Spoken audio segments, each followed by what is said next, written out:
Today, I dare to share my story. It's nothing special or frightening, just something that happened in a parallel world to the one we live in. It's my own story, with some twists, but everything I've experienced is true, and I hope you won't accuse me of making it up. First, let me talk about myself. This story happened about 3 months ago.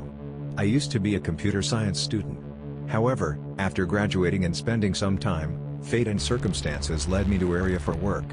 Initially, I worked in marketing for a European import supermarket in Time City, but now I work in IT for an American brand company.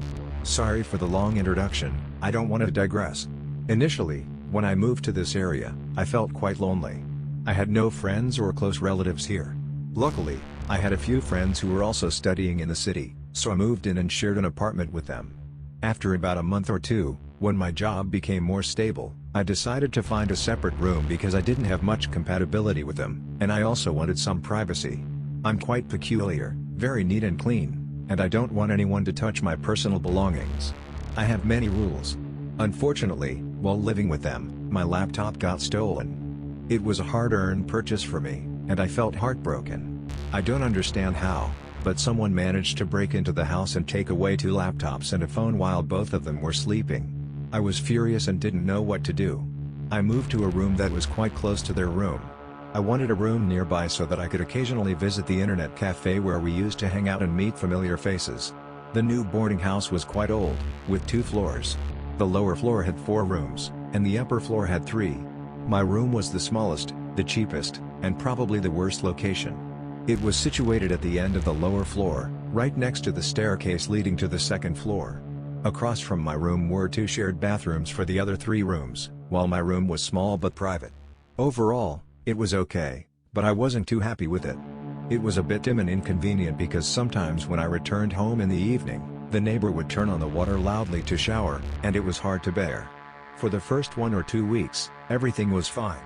I would come back from work, take a shower, rest for a while, then go out to eat and play League of Legends at the internet cafe until around 11 p.m. before returning to sleep and repeating the routine. Then, one night, I remember it was the 22nd of December, as most people had gone back to their hometowns. Only a couple who were a married couple stayed behind for work.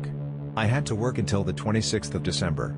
There were hardly any people playing League of Legends at the cafe that night, and when I returned to the boarding house after 11 p.m., it was eerily quiet. The couple next door had already gone to bed. As I closed and locked the iron gate, I suddenly felt a chill down my spine.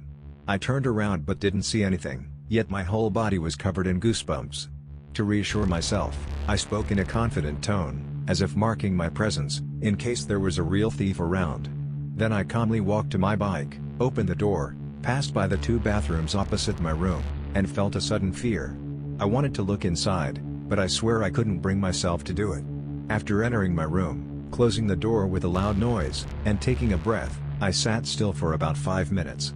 Then I regained my composure and convinced myself that it was just my imagination. But that incident with the stolen laptops kept bothering me. Suddenly, I felt hungry and decided to make instant noodles. As the water was boiling, I realized I had left the packet of noodles outside in the courtyard. My room was too small to keep a bike inside. Now what? Should I give up on eating or go out to get it? Well, just open the door, grab it, and come back in. What is there to be afraid of?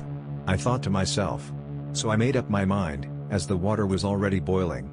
I opened the door, and I swear within half a second, there was a fleeting white figure passing in front of me, right in front of the 2 bathroom doors. I couldn't make out what it was or where the light came from. It happened so quickly. I stood frozen for about 10 seconds, not knowing what to do next. Then I quickly closed the door, climbed onto the bed, and decided not to eat the noodles anymore. Damn it, that night turned out to be a disaster, probably the most horrifying night of my life until now. I couldn't sleep at all. Every time I closed my eyes, I kept thinking about that white figure. It was already past 1 a.m., and even though my eyes were getting heavy, I couldn't fall asleep. The electricity was still on, and suddenly, there was a knocking sound on the door.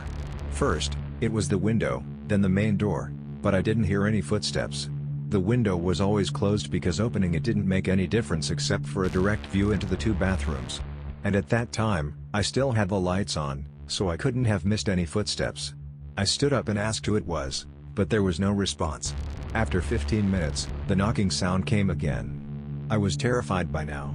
I rushed back to the kitchen, grabbed 2 cloves of garlic, held one in my hand, and pushed the other through the gap onto the front door, positioning it outside. After a while, everything became quiet. I sat on the bed, turning on all kinds of electronics and phones to play music, trying to calm myself down. Suddenly, I let out a scream, feeling a sudden shock that shook my entire body. The sound from above was like something heavy falling on the floor above me. Then, it fell silent again, and even with such a loud noise, none of my roommates seemed to stir or wake up. Damn it! Then I started hearing footsteps moving above, loud and distinct. But everyone from the upper floors had already gone home. So whose footsteps were these? Just the thought sent a shiver down my spine. I was so scared I thought I might wet myself. The footsteps kept moving back and forth above, traversing through the rooms. I was terrified. Something didn't feel right, and I knew I couldn't stay like this. I opened my contacts, searching for a name that could help me. My roommates had gone home for over a month, taking leave from the Western New Year until the Lunar New Year and then another month before returning to Hanoi. I didn't know anyone around here, didn't have anyone's contact, and at this hour, it was almost 3 a.m., who would still be awake? I called my best friend from university. On the second call, he picked up, and I was so relieved to hear a human voice. I whispered, "Hey, are you asleep?" But damn it, he suddenly realized how stupid my question was. Then he hung up on me. Well, now I knew I couldn't rely on help from my loved ones. I sat down on the floor. It was getting late, and I was exhausted. The footsteps continued to pace above. How could they keep going without getting tired? By now, I had calmed down a bit, realizing there was nothing more I could do. I sat there quietly, looking up at the ceiling, then out the door, then back up at the ceiling. I fell asleep without realizing it, collapsing onto the bed.